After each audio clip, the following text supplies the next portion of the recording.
3 થી 4 દિવસ સુધી ખવાય તેવા ગ્લુટન ફ્રી અને ક્રિસ્પી કરારા વડા.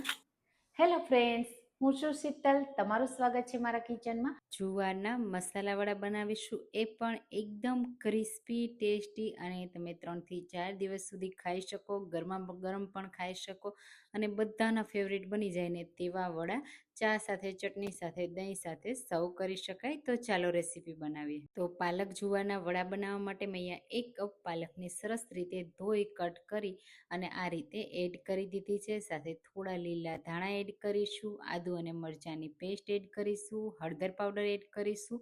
તો હું અહીંયા માત્ર 1/4 ટીસ્પૂન જેટલો જ હળદર પાવડર એડ કરું છું અને અજમા એડ કરીશું અને સાથે સફેદ તલ એડ કરીશું. થોડી હું હિંગ પણ એડ કરું છું, જો તમને પસંદ હોય તો એડ કરવાની, નહીંતર સ્વાદ પ્રમાણે મીઠું એડ કરી દેશું. અને મીઠાશ માટે હું અહીંયા ગોળનો ઉપયોગ કરું છું, તમે ખાંડ પણ લઈ શકો છો. સાથે થોડી હું વરિયાળી એડ કરું છું, એનાથી બહુ સરસ એવો ટેસ્ટ આવશે. અને ખટાશ માટે લીંબુનો રસ, તો 1 લીંબુના રસને હું એડ કરી દઈશ આ રીતે. અને જો તમારે ખટાશમાં લીંબુનો યુઝ ન કરવો હોય તો આમચૂર પાવડર એડ કરી શકો છો અને એની જગ્યાએ દહીં પણ યુઝ કરી શકાય. તો આપણે દહીંનો પણ યુઝ કરવાના છીએ જો જરૂર લાગે ને તો આ વડા ખાટા હોય ને તો ખાવાની ખૂબ મજા આવે છે, ખાટા મીઠા. એટલા માટે લીંબુનો રસ થોડો વધારે એડ કરવાનો. બસ હવે પહેલાં આપણે બધા મસાલાને હાથથી મિક્સ કરી લેવાના, એટલે જે પાલક હોય ને એમાંથી પાણી છૂટું પડશે અને એમાંથી જ લોટ બંધાય અને રેડી થઈ જશે. અને પાલક એકદમ ડ્રાય હશે ને તો જ તમારે દહીં એડ કરવાની જરૂર પડશે. તો આ રીતે તમે જુઓ, સરસ રીતે મિક્સ કરી દીધું. જે ગોળ છે ને એ મેલ્ટ થઈ જશે, પાલકમાંથી પાણી છૂટું પડશે. તો પાલક મેં સૂકવીને લીધી હતી, એટલે કે એકદમ સરસ કોરી હતી, એટલે પાણી એટલું બધું રિલીઝ નથી થયું. જો ભીની પાલક હશે તો વધારે થશે.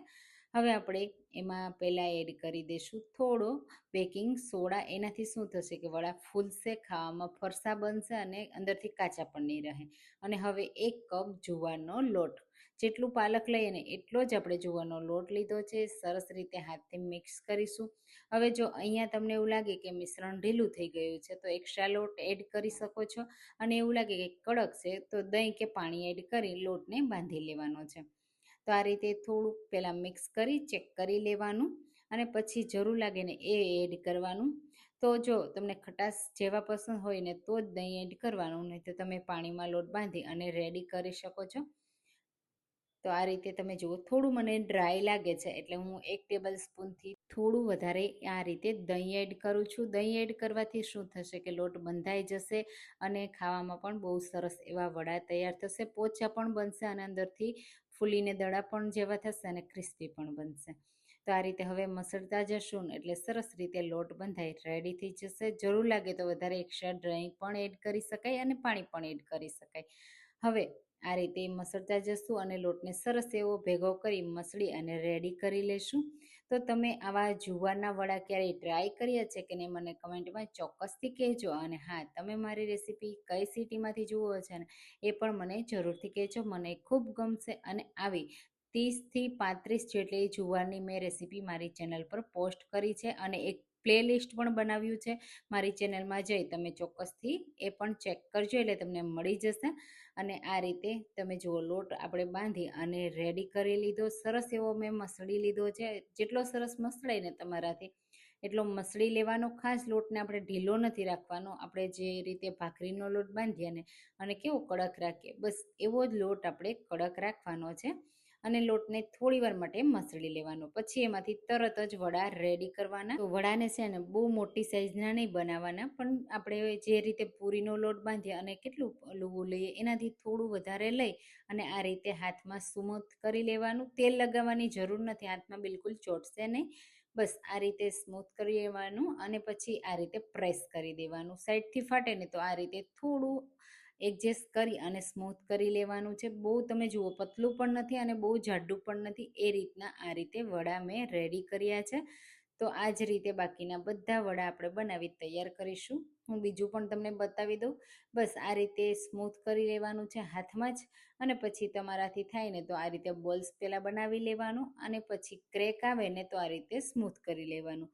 થોડું જુવારનો લોટ ગ્લુટન ફ્રી હોવાને લીધે થોડા ક્રેક આવશે, પણ જ્યારે એમાં ક્રેક આવશે ને ત્યારે અંદરથી સરસ એવા ફૂલશે અને અંદરથી બિલકુલ કાચા પણ નહીં રહે. તો આ રીતે થોડા બને ને એટલા સ્મૂથ કરી લેવાના અને બાકીના વડા પણ આ જ રીતે બનાવી રેડી કરી લેવાના. તો આ રીતે બધા વડા રેડી કરી લીધા છે. હવે વડાને ઉપરથી ગાર્નિશિંગ કરવા માટે થોડા મેં તલ લીધા છે.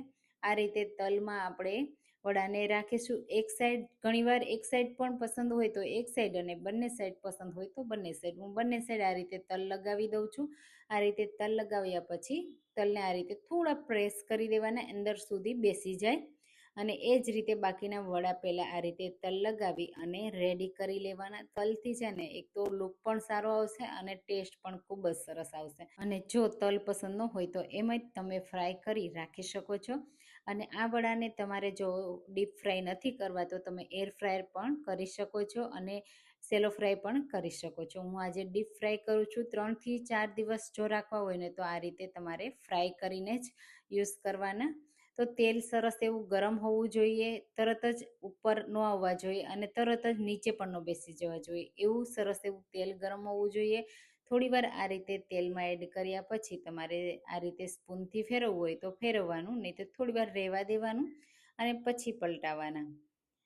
તો જો એકદમ લો ફ્લેમ હશે, લો તેલ હશે, બહુ ગરમ નહીં થયું હોય ને તો તેલમાં જે છૂટા પડી જશે. અને બહુ વધારે પડતું પણ ધુમાડા નીકળે એવું તેલ હશે ને તો ઉપરથી તો ડ્રાય થઈ જશે પણ અંદર કાચા રહી જશે. એટલે મીડિયમ તેલ ગરમ કરજો અને મીડિયમ ફ્લેમ ઉપર જ ફ્રાય કરવાના. પછી થોડીવાર પછી ઉપર આવી જાય અને આવો ગોલ્ડન કલર આવવા લાગે એટલે તમે ગેસની ફ્લેમ લો કરી અને પછી ધીમે ધીમે ફ્રાય કરો ને તો પણ ચાલે. તો અંદર સુધી સરસ એવા કૂક થઈ જાય, બહારથી સરસ એવા ક્રિસ્પી થઈ જાય. અને બીજી બેન્ચ પણ આપણે ફ્રાય કરીએ ને ત્યારે ગેસનું અને તેલનું ટેમ્પરેચર પરફેક્ટ રહે.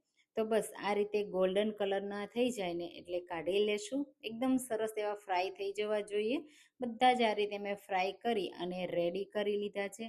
આ વડાને મેં દહીં સાથે સર્વ કર્યા છે. તમે ચટણી સાથે, ટોમેટો કેચઅપ સાથે, ચા સાથે પણ સર્વ કરી શકો છો. 3 થી 4 દિવસ ખાઈ શકાય અને ખાવામાં પણ એટલા ટેસ્ટી ક્રિસ્પી, તમે અવાજ સાંભળો ત્યાં જ તમને ખબર પડી જાય કેટલા પરફેક્ટ બન્યા છે. અંદર સુધી સરસ એવા કૂક થયા છે, બહારથી ક્રિસ્પી, અંદરથી સોફ્ટ. તો જુવારના આવા વડા જો તમે ટ્રાય ન કર્યા હોય તો આ રેસીપી એકવાર ચોક્કસથી ટ્રાય કરજો. મને કમેન્ટમાં કહેજો કે રેસીપી કેવી લાગી. રેસીપી ગમી હોય તો લાઈક કરજો, શેર કરજો અને મારી ચેનલને સબસ્ક્રાઈબ કરવાનું બિલકુલ ભૂલતા નહીં. ચાલો ફરી મળીશું એક નવી રેસીપી સાથે. Thank you for watching.